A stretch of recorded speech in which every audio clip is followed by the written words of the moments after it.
I learned that Yuma is the home of pretty much every leafy green and vegetable thing that you eat in the wintertime in the United States. Yes. Like, that was mind-blowing to me. When we were planning the trip, I thought, okay, we're gonna go to the border, we're gonna see, desert and stuff, but it was just fields and fields of lettuce, which was mind-blowing to me. But it put an interesting perspective, though, with that. And Monica and I were talking about this a little bit, too, about how the mass migration that happened there at the border a couple of years ago was going right through those fields. I mean, that, and there was, I think it was Corey Mellon. He's a farmer, and we interviewed him, but he had said something at the event he was speaking at. I believe it was off camera, but he had said something to the effect of if they see a coyote's footprint, right, out there in the field, they have to mark off a 5-foot radius around that and say, this is a do not harvest area. Americans are capable of achieving extraordinary things when they have the freedom and opportunity to do so. This is American Potential. Hey everyone, and welcome to the American Potential Podcast. I'm your host, David Fromm. So this is our final episode of 2025. And as we've done in the past, we've brought our podcast team together to kind of reflect on this year, talk about our favorites. We've had a lot of change this year for the podcast. I mean, starting this year, our beloved host and founder of the podcast, Jeff Crank, had a crazy idea to go get elected to Congress. And so then we need a new host, which is me. And so I had to learn how to be the host and kind of stumble through that. But it's been a great experience, and really excited for this past year and the times ahead. But we've also added new team members. And so I'm really excited for everybody to meet them.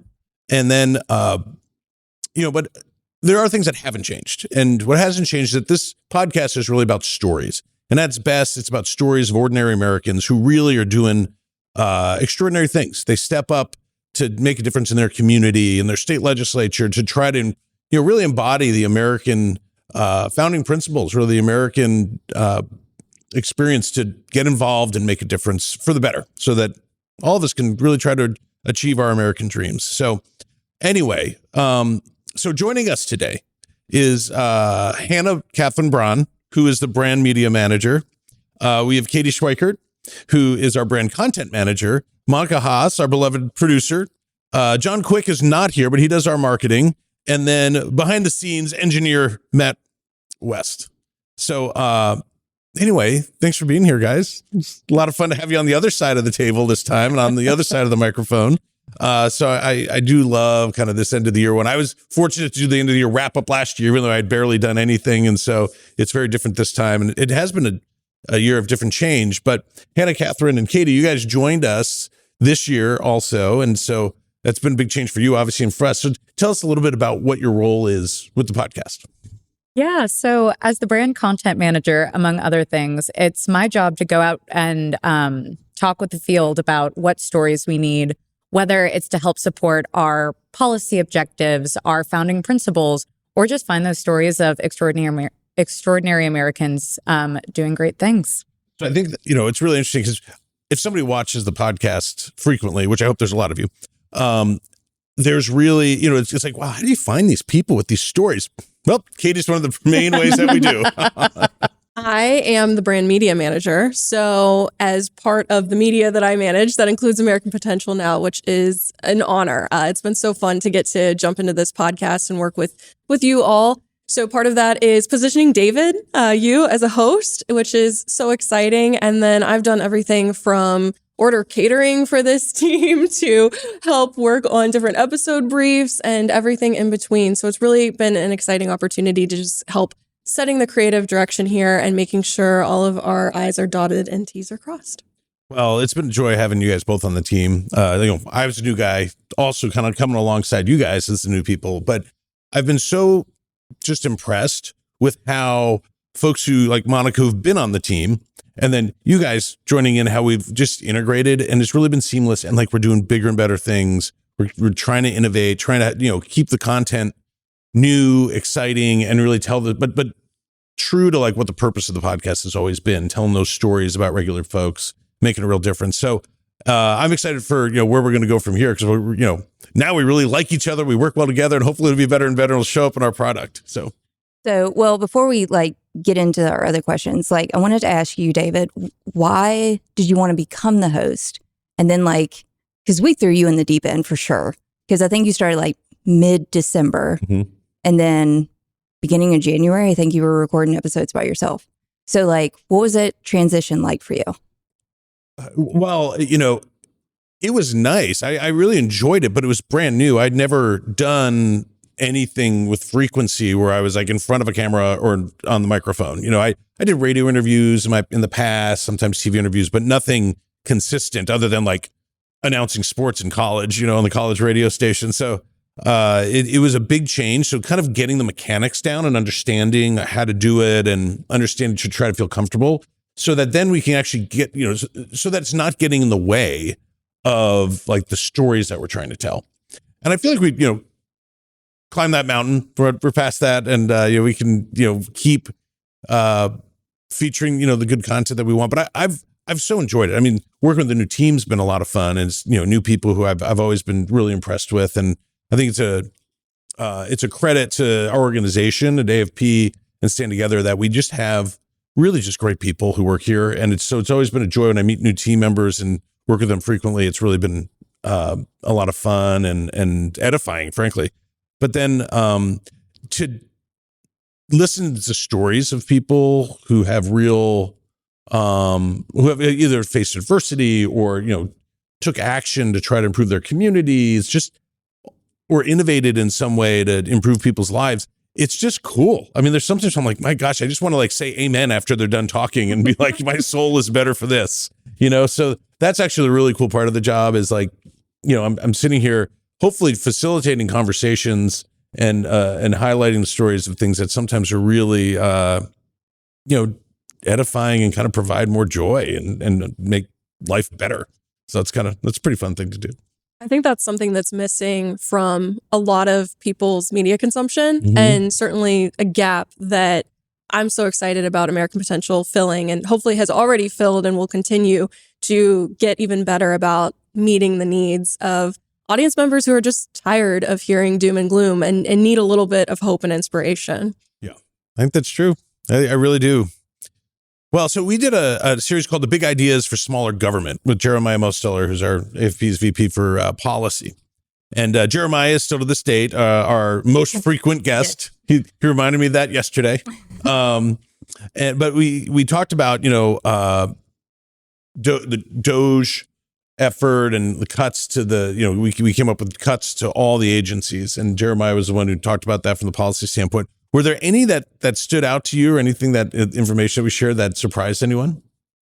I just know the conclusion that I came to during that series was that there is far more waste, fraud, and abuse in our government than I even knew. And I mean, I'm someone who works in small government movement and have for the last decade.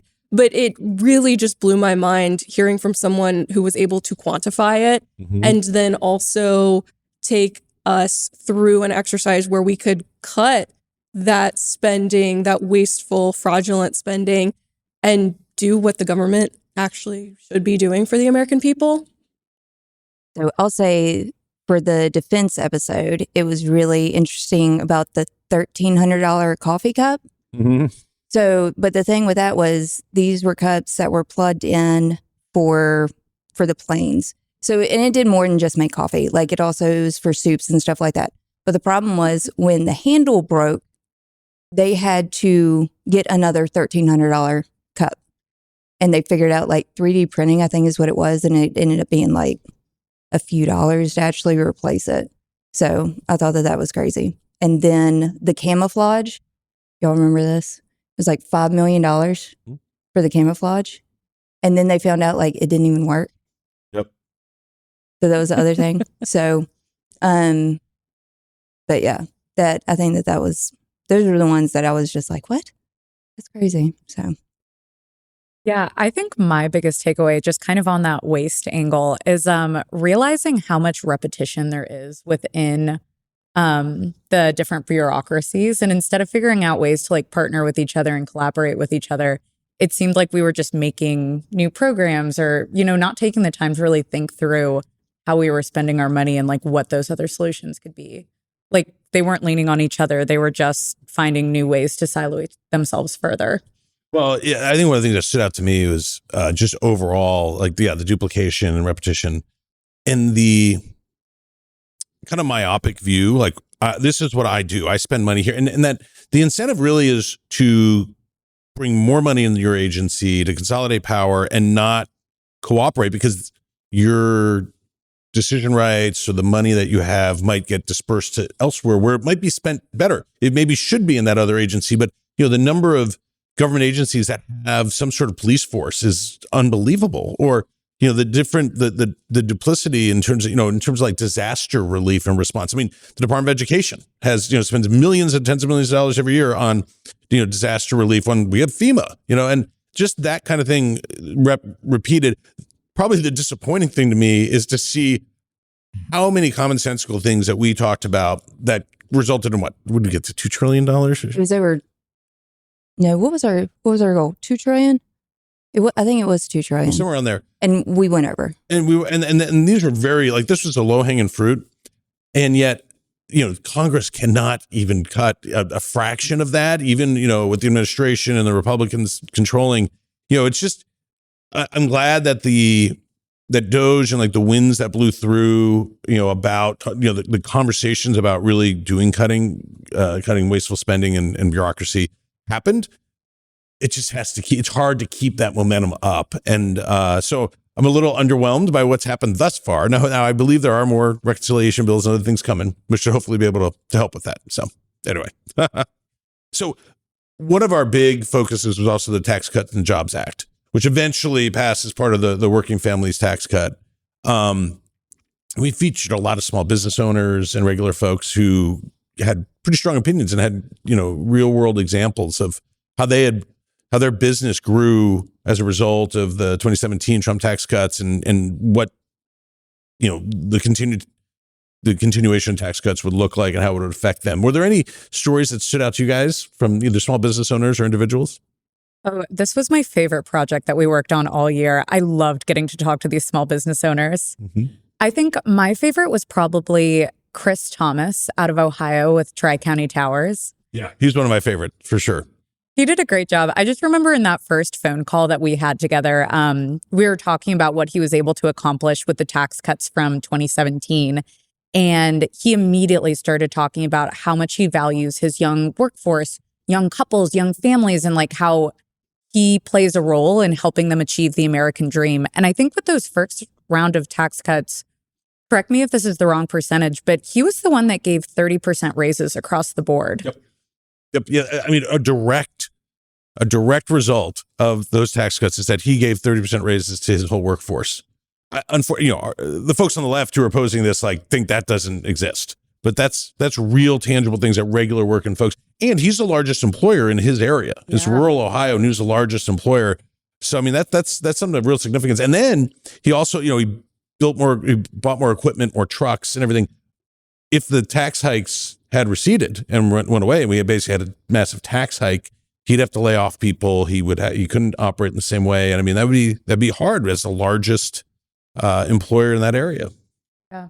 And I remember we came back to him after the Working Families tax cuts passed, and we were asking like, hey, what does this change for you? What does this solidify? What business decisions are you making differently now than you would have been making maybe 6 months ago?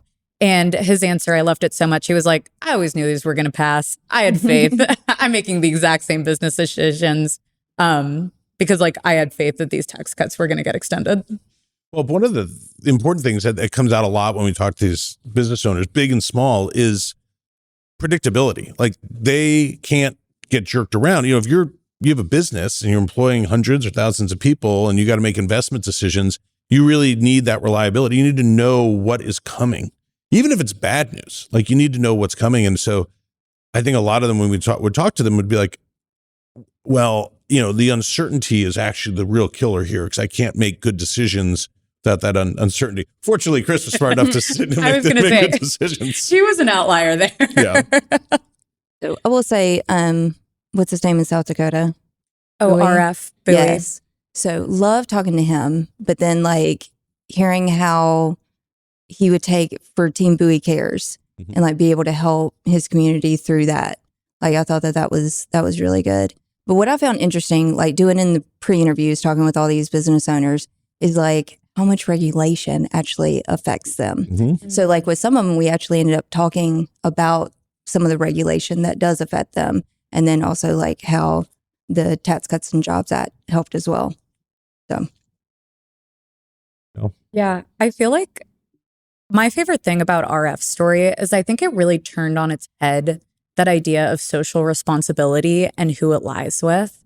Because so much of the work that he does, he talked about being inspired by his father paying for a young mother's grocery bills, and just like imparting the lesson that when you're a grocer, it's your job to feed people. And so I think it's interesting. So often now we're turning to the government for those solutions when really for most of our history and still in a lot of rural places, that responsibility lies with small business owners. And if we can get out of their way, they can do a better job. One that sticks out to me, and I blanked on the gentleman's name, so you guys might remember, but the guy who runs a flight school in North Carolina. Jim. I think Jim was his first name. Yeah. And what really stood out to me is that he said that due to the 2017 tax cuts, he was able to go at his flight school from having one plane where he could teach people to fly to employing people. I think he had 5. He was up to 5 or 6 planes, had a flight simulator and a maintenance shop. And he attributed to the tax cuts and how, they could, claim depreciation and other things that really affected his business in a big way. So now he's employing people. I think we said, the congressman who was with us, we said that his business was really taking off as a result of the tax cuts. But it's true. I mean, and it's like, hey, that's a real world example of that. This policy makes a real difference. It matters. So I think that's something that is important for us to highlight.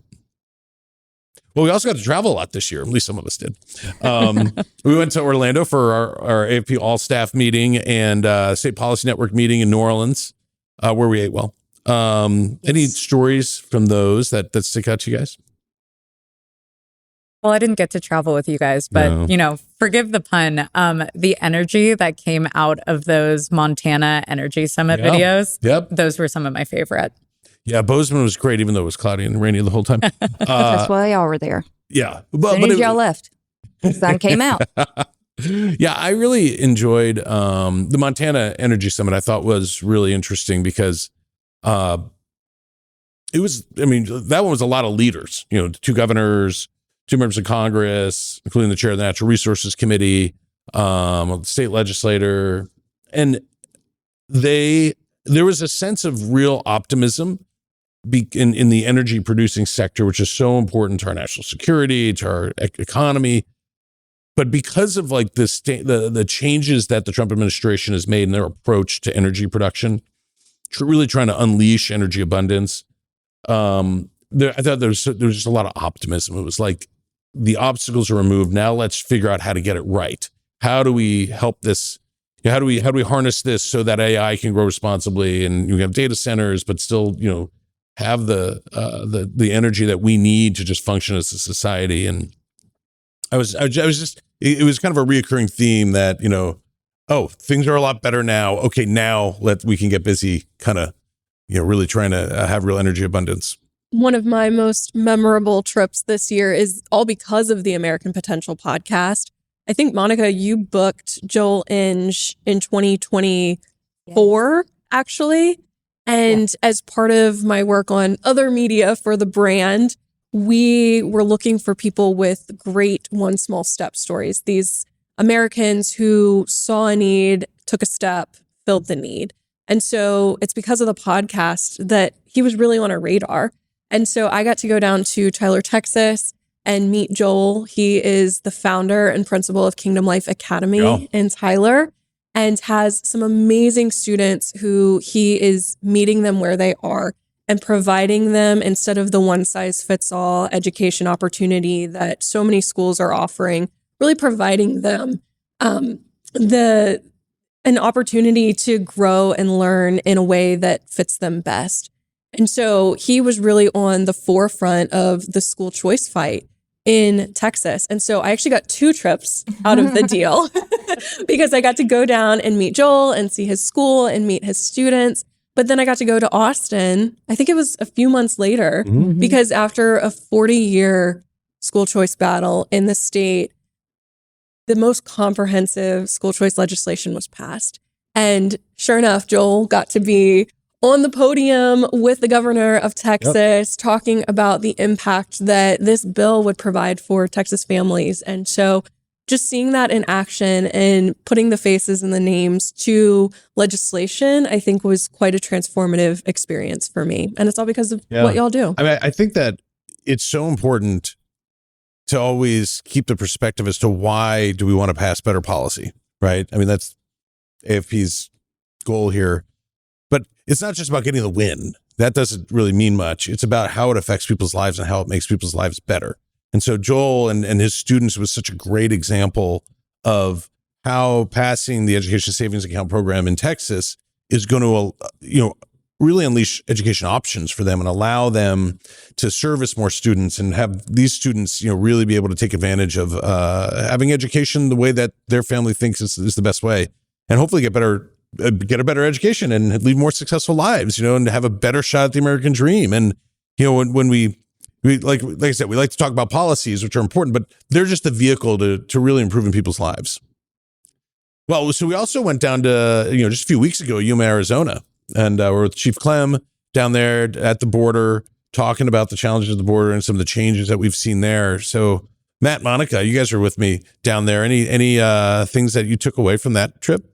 I learned that Yuma is the home of pretty much every leafy green and vegetable thing that you eat in the wintertime in the United States. Yes. Like, that was mind-blowing to me. When we were planning the trip, I thought, okay, we're going to go to the border. We're going to see, desert and stuff. But it was just fields and fields of lettuce, which was mind-blowing to me. But it put an interesting perspective, though, with that. And Monica and I were talking about this a little bit, too, about how the mass migration that happened there at the border a couple of years ago was going right through those fields. So, I mean, that, and there was, I think it was Corey Mellon. He's a farmer, and we interviewed him, but he had said something at the event he was speaking at. I believe it was off camera, but he had said something to the effect of if they see a coyote's footprint, right, out there in the field, they have to mark off a 5-foot radius around that and say, this is a do not harvest area, because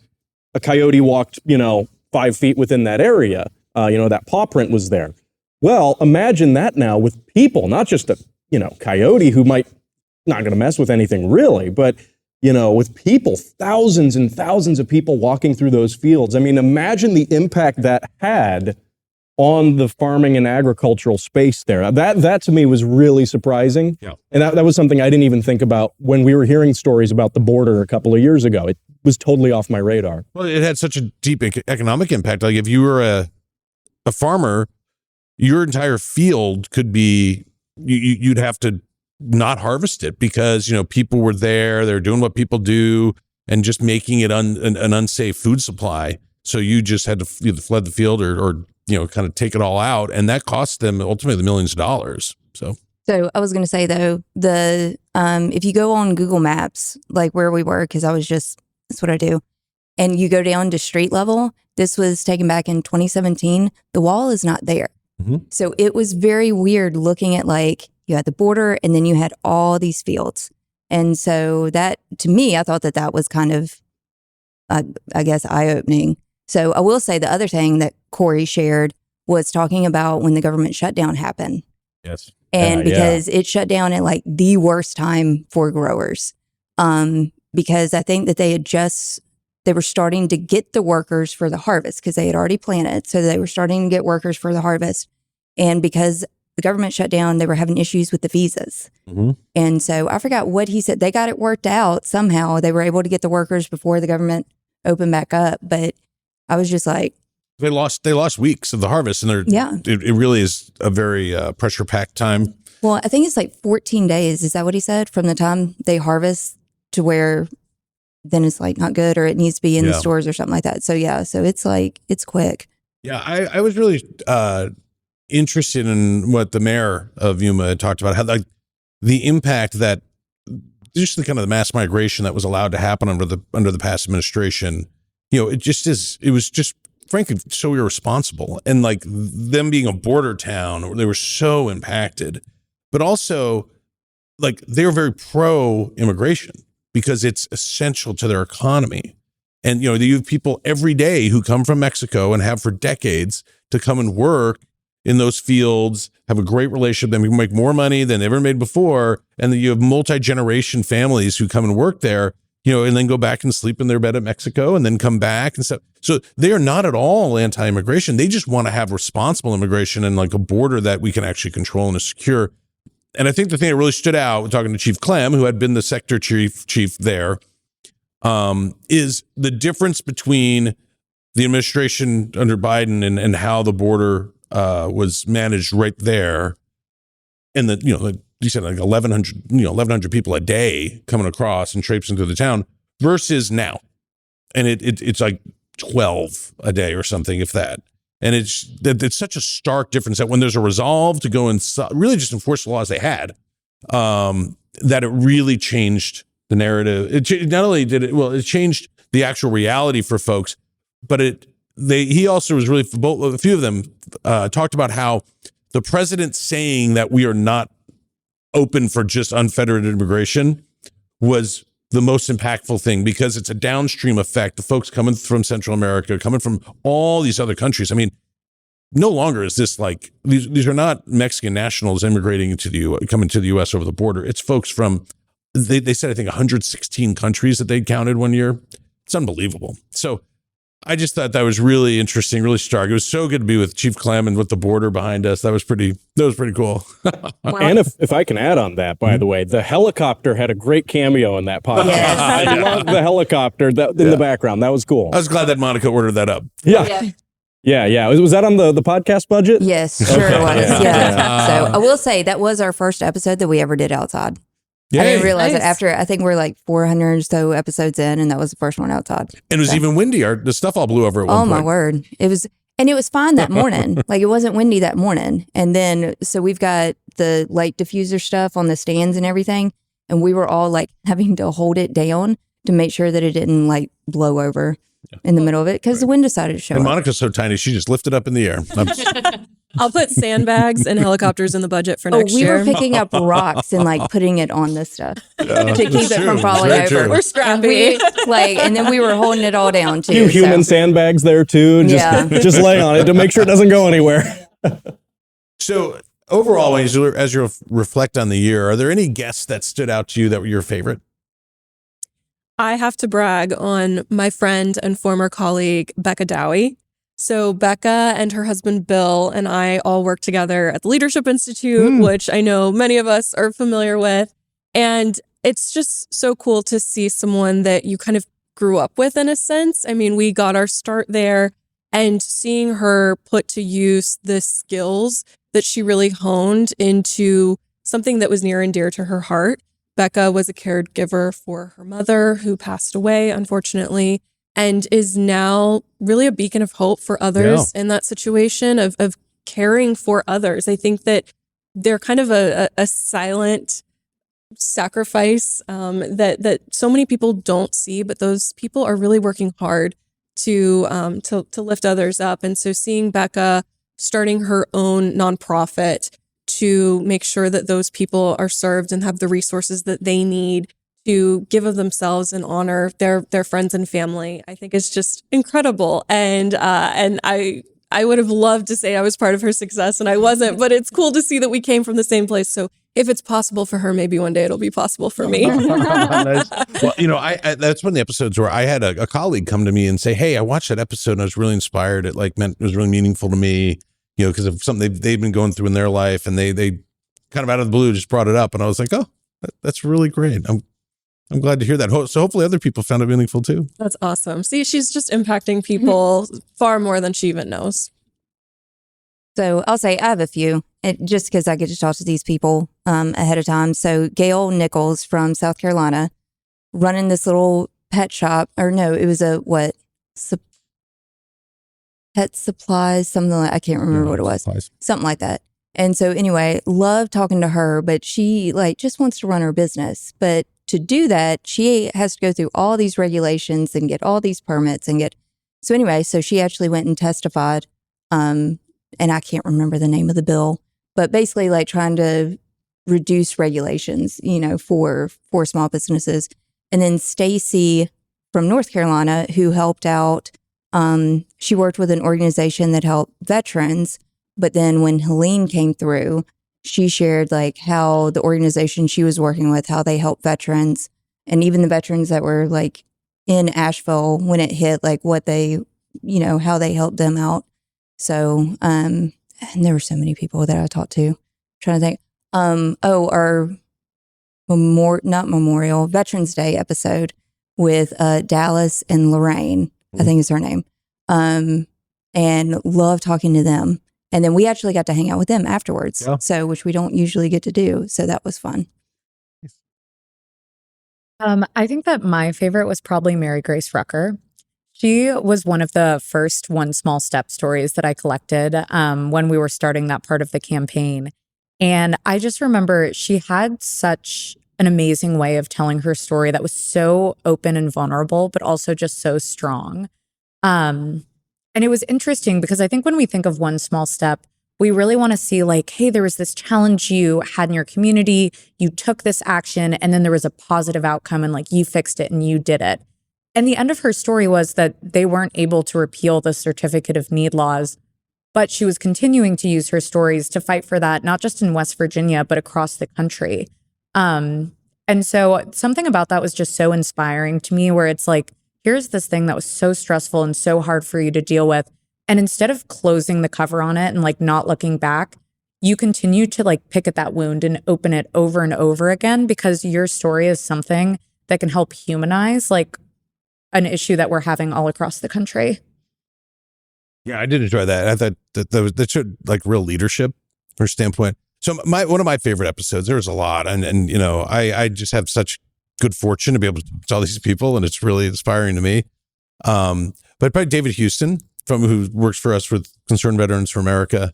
He was our Memorial Day show, and he had served in Iraq, and he talked so authentically and yet with humor but real emotion about like his comrades, his folks, his fellow soldiers who didn't make it back, because we're talking about Memorial Day, and who didn't make it back. And he just remembered them and, had lighthearted stories and then heartfelt things that really, to me, just embodied what Memorial Day is about, but what also, our men and women who serve our country, like, he brought home like the reality of like the relationship, the band of brothers and sisters and all that. And so I happened to see him 2 days ago and was telling him, hey, someone asked me what was your favorite episode. And I said, it was interviewing you and talking about that. And he was like, oh man, thanks.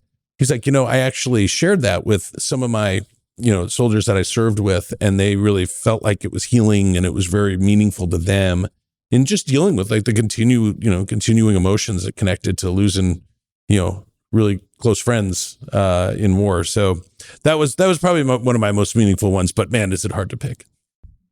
I want to hear Matt's. Ooh. So, it's tough to pick them because we do so many, and so many are really good. But David, I'm actually, I think, going to do a pick that snubs you as the host. You're out of it. We had one that we had Tim Sheehy on. Mm-hmm. That was a really cool one. Now, hosting that was John Vick, not John Wick, by the way.